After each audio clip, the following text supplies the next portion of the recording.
இந்த உலகில் ஏதோ ஒரு மொழியிலிருந்து நாம் தமிழர் கட்சியும் அண்ணன் சீமானவர்களையும் இயக்கிக் கொண்டிருக்கிற எம்முயிர் தலைவர் தேசிய தலைவர் மேதகு பிரபாகரன் அவர்களையும் மாவீரர்களையும் வணங்கி இந்த கூட்டத்தை மிக சிறப்பாக நடத்தி கொண்டிருக்கிற நாம் தமிழர் கட்சி உறவுகள் அனைவருக்கும் வணக்கம். 2002ஆம் ஆண்டு யுனெஸ்கோ ஐநா மன்றம் ஒரு ஆய்வு ஒன்றை மேற்கொள்கிறது. உலகிலேயே அறிவார்ந்த தேசிய இனம் எது, உலகிலேயே அறிவார்ந்த தேசிய இனம் எது என்று ஒரு ஆய்வு ஒன்றை மேற்கொள்கிறது.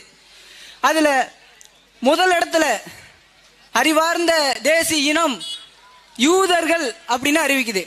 எதுக்காக யூதர்கள்? இந்த உலகத்துல யூதர்கள் நிறைய கண்டுபிடிப்பாளர்கள், நிறைய கண்டுபிடிப்புகளை கண்டுபிடிச்சிருக்கிறாங்க, ஆராய்ச்சிகளை மேற்கொண்டிருக்கிறாங்க. அதனால் அறிவில் சிறந்த இனம் யூத இனம் என்று ஐநா அறிவிக்கிறது. இரண்டாவதாக உலகிலேயே அறிவார்ந்த தேசிய இனம் தமிழர்கள் என்று ஐநா அறிவிக்கிறது. அப்படி அறிவிச்ச அந்த ஐநா மன்ற தலைவர்கள் ஒரே ஒரு முறை தமிழ்நாட்டில் தேர்தல் நடக்கும்போது, அதுவும் இடைத்தேர்தல் நடக்கும்போது ஒரே ஒரு முறை வரணும். கோட்டருக்கும் கோழி பிரியாணிக்கும் 500 ரூபா 1000 ரூபா காசுக்கும் சாதி பார்த்தும் மதம் பார்த்தும் ஓட்டு போடுற இந்த கூட்டத்தையே அறிவார்ந்த தேசிய இனம் என்று சொன்னோம் என்று தலையிலேயே அடிச்சுட்டு போயிருப்பார். கொஞ்சம் சிந்திச்சு பாருங்க. தேர்தல் என்பது என்ன? நம்மை ஆளக்கூடிய தலைவர்களை தேர்ந்தெடுக்கும் ஒரு செயல்முறை தான் தேர்தல். நல்ல தலைவர்களை தேர்ந்தெடுக்கிறதுக்கு தான் தேர்தல். ஆனா நம்ம யாரை தேர்வு பண்றோம்? ஊழல் செய்யறவன, அடுத்தவன் பொருளை திருடுறவன, கொள்ளையடிக்கிறவன, இவர்களை தான் தேர்வு பண்றோம். காலங்காலமாக முன்னாடிலாம் ஒரு டாஸ்மாக் கடைக்கு ஊருக்கு வெளியில ஒரு கடை இருக்கும். அந்த கடைக்கு ஒருத்தன் போறானா முதல்ல, இப்பெல்லாம் கிடையாது, இப்பெல்லாம் தைரியமா போயிடறான். முதல்ல போறானா ஒளிஞ்சு போவான், யாரும் பாத்திரக்கூடாது அப்படின்னு திருட்டுத்தனமா போய் குடிச்சிட்டு வீட்டுக்குள்ள வந்து படுப்பான். ஆனா இன்னைக்கு ஊருக்கு ஊர் ஒரு டாஸ்மாக் கடை இருக்கிறதுனால தைரியமா அவன் போய் குடிச்சிட்டு வந்துடுறான். இன்னைக்கு குடிக்காதவங்க பார்த்து வெளியில நடக்க வேண்டியதா இருக்குது. அவன் குடிச்சிருக்கான், அவன்கிட்ட ஏன்ப்பா சண்டைக்கு போற, நீ கண்டு காணாம போ அப்படின்ற நிலைமை இன்னைக்கு மாறி போச்சு. அதே போல இன்னைக்கு எங்க வேட்பாளர் நேற்று தினம் ஒரு பகுதியில் பரப்புரை மேற்கொண்டு இருக்கிறாங்க. ஒரு பாட்டி எல்லாத்துக்கும் காசு கொடுத்துட்டு போயிட்டாங்க, எனக்கு காசு கொடுக்காம போயிட்டாங்க, வாங்கி கொடுங்க அப்படின்னு எங்க வேட்பாளர் நாம் தமிழர் கட்சி வேட்பாளர்கிட்ட கேட்கிறாங்க. அப்போ ஓட்டுக்கு பணம் வாங்குறது இன்னைக்கு ஒரு உரிமையா பார்க்கறாங்க. எங்களுடைய உரிமை தானே அப்படின்னு பார்க்கறாங்க. ஓட்டுக்கு பணம் வாங்கிடுறோம், ஆனா ரோடு சரியில்லைன்னு நம்ம சொல்றோம். ஓட்டுக்கு பணம் வாங்கிட்டு குடிநீர் வர்றதில்லைன்னு நம்ம சொல்றோம். தரமான கல்வி கிடைக்கிறது இல்லைன்னு நம்ம சொல்றோம். மருத்துவம் தரமா கிடைக்கிறது இல்லைன்னு நம்ம சொல்றோம். அப்போ நம்ம ஓட்டுக்கு காசு வாங்குறதுக்கு முன்னாடி இதெல்லாம் நம்ம சிந்திக்கணும். சிந்திச்சு வாக்களிக்கிறோமா? இல்ல, சிந்திச்சு வாக்களிக்கிறது கிடையாது. சாதி பார்த்து ஓட்டு போடுறோம், மதத்தை பார்த்து ஓட்டு போடுறோம். இவன் நம்ம சாதிக்கார பையன், நம்ம சாதிக்காரனுக்கு ஓட்டு போட்டா நமக்கு ஏதாவது செஞ்சிருவான், நம்ம ஓட்டு போடுறோம். ஆனா என்ன நடந்தது? காலங்காலமாக சாதி ஓட்டுகளை வாங்கிட்டு போனவன் பெரிய மாளிகை கட்டி வாழ்ந்துக்கு இருக்கான். ஆனா அந்த சாதி பார்த்து ஓட்டு போட்டு நீங்க இன்னும் குடிசை வீட்லயே இருக்கிறீங்க. கொஞ்சம் சிந்திச்சு பாருங்க, யாருக்கு ஓட்டு போடுறோன்றத. காலங்காலமாக யார் யாருக்கா ஓட்டு போட்டு ஏமாந்து போயிட்டோம். எங்களை சொல்லுவாங்க, நாம் தமிழர் கட்சி எல்லா தேர்தலையும் தனிச்சு நிக்குது. யாரு கூட கூட்டணி வச்சாதானே ஒரு 2 சீட்டு 3 சீட்டு நாம் தமிழர் கட்சி வென்று சட்டமன்றத்துக்குள்ள போவாங்க. அப்பதானே கட்சிக்கு ஒரு மதிப்பு இருக்கும்.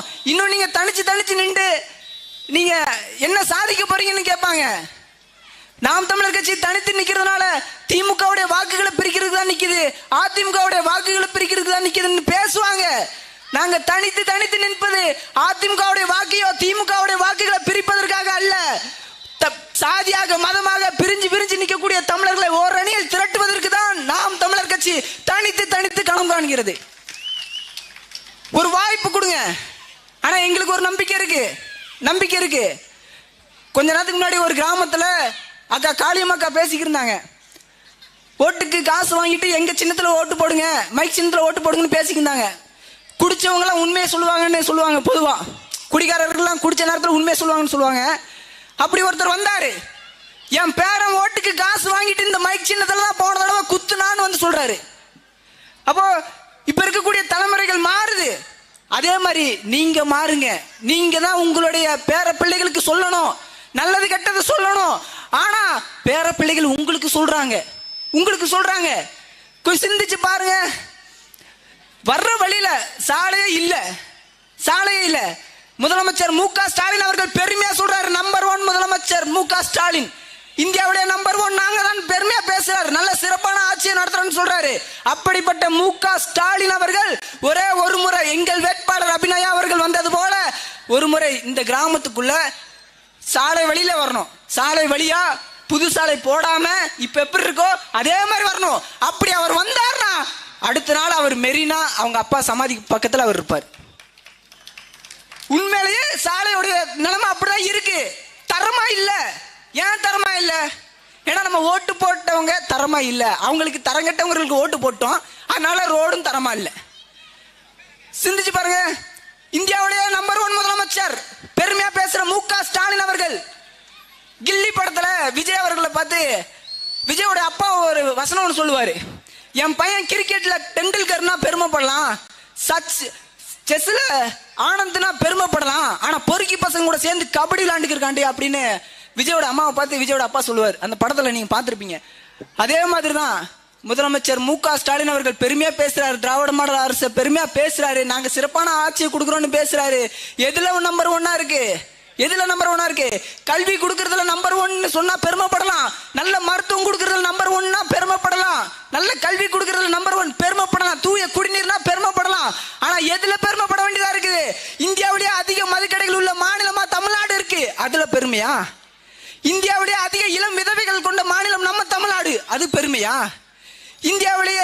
இந்தியாவிலேயே அதிக விபத்துகள் நடக்கக்கூடிய மாநிலமா நம்ம தமிழ்நாடு இருக்கு, இது பெருமையா? இந்தியாவிலேயே அதிகமா கடன் வாங்கக்கூடிய மாநிலமா நம்ம தமிழ்நாடு இருக்கு, இது பெருமையா? எது பெருமை? அப்போ ஒரு வாய்ப்பு இருக்கு. இது சாதாரண ஒரு இடைத்தேர்தல் தானே அப்படின்னு கடந்து போகாதீங்க. இது இடைத்தேர்தல் அல்ல. இந்த தேர்தலை ஓட்டு போட்டா ஆட்சி மாற்றம் வந்துடாது. ஆனா அரசியல்வாதிகளுக்கு ஒரு அச்சம் வரும். அந்த அச்சத்தை நீங்க ஏற்படுத்துங்க. இந்த 24 அடுத்த மாசம் நடக்கக்கூடிய 10ஆம் தேதி நடக்கக்கூடிய தேர்தல்ல இடைத்தேர்தல்ல ஒரு முறை எங்கள் அக்கா அபிநயா அவர்கள் தடகள வீரர், ஓட்டப்பந்தய வீரர், ஒரு வாய்ப்பு அவங்களுக்கு கொடுங்க. வெற்றி பெற்றதுக்கு அப்புறம் சட்டமன்றத்துக்குள்ள போனாங்கன்னா அவங்களாம் ஓட மாட்டாங்க. இவங்க கேட்கக்கூடிய கேள்விகளை பார்த்துட்டு அரசியல்வாதிகள், சட்டமன்ற உறுப்பினர்கள், இதுவரை இருக்கக்கூடிய திமுகவுடைய சட்டமன்ற உறுப்பினர்கள் வெளியில ஓடுவாங்க. அந்த அளவுக்கு கேள்வி மேல கேள்வி கேட்பாங்க. அந்த ஒரு வாய்ப்பு கொடுக்கணும். வாய்ப்பு கொடுக்காம நம்ம அவங்க வந்தாதானே அவங்க வரணும் உட்காந்து பேசிக்கிட்டே இருக்காதீங்க. வாய்ப்பு கொடுங்க. யார் யாருக்கா ஓட்டு போட்டீங்க, உங்க பிள்ளைகளுக்கு ஒரு வாய்ப்பு கொடுங்க. இங்க உட்காந்துருக்கவங்க உங்க மனச்சான்ற தொட்டு சொல்றேன். இங்க உட்காந்துருக்க யாரோடைய முகத்தாவது பாத்தீங்களா? அரசியல்வாதியோட முகம் மாதிரி தெரியுதா? யாராவது ஃபார்ச்சுனர் கார்ல இறங்கிட்டு வெள்ளையும் சொல்லிமா உட்காந்துருக்காங்களா? இல்ல. ஏன்? அந்த வெள்ளை வெட்டி வெள்ளை சட்ட அரசியல் ஒழிக்க வந்த பிள்ளைகள் நாம் தமிழர் கட்சியை சேர்ந்த பிள்ளைகள். நாங்க மாற்றுன்னு நாங்க நிக்கிறோம். உறுதியா நாங்க வெல்லுவோம். வென்றால் இது எங்களுக்கான வெற்றி கிடையாது, மக்களாகிய உங்களுக்கான வெற்றி.